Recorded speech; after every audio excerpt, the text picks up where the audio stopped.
guys, bom irigasi hampir jebol bos. Coba tengok ke kiri anda, coba lihat ke kanan pak. Nah, coba tengok hampir jebol sekali lagi ya, akan segera diperbaiki. Ya, terus ini diapain pak? Ditutupi airnya ya? Nah, tutup airnya karena banjir ya. Ya. Jadi dua pintu. Mohon izin untuk Kecamatan Murah Mulia dan sekitarnya, pintu kamu tutup sian karena keadaan di Grung tengah banjir. Nah, Aduh.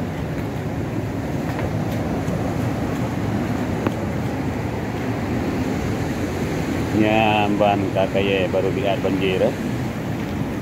Nah, kalian.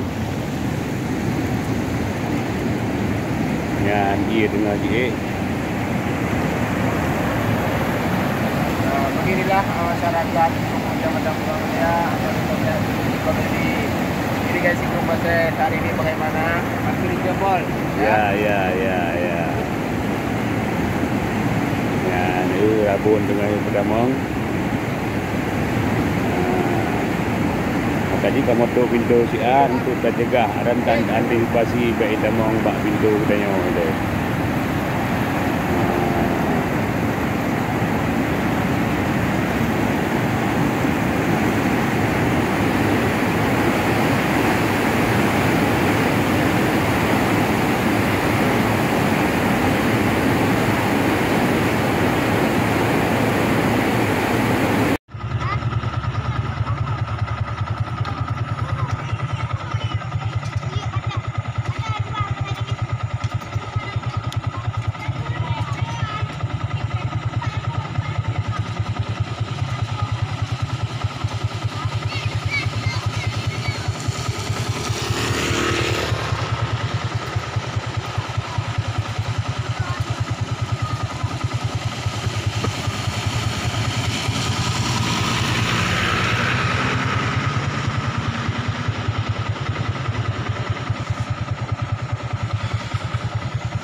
Hai.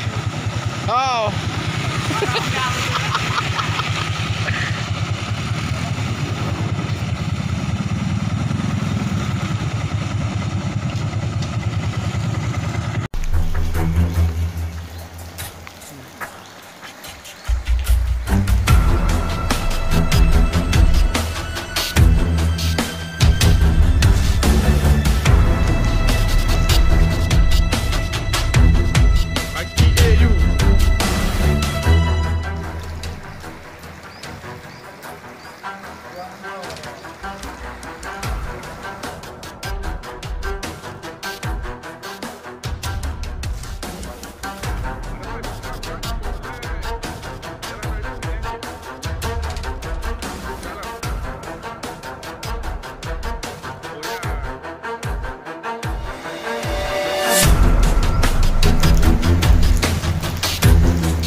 Assalamualaikum warahmatullahi wabarakatuh. Ini kondisi terkini di kilometer 10 nih. Sudah melintasi badan jalan. Tengok nih rumah-rumah penduduk.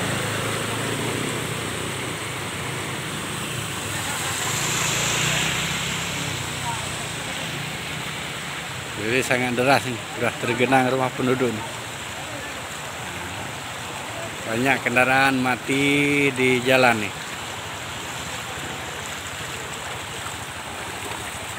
Terima kasih nih untuk informasi sementara.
Ini jadi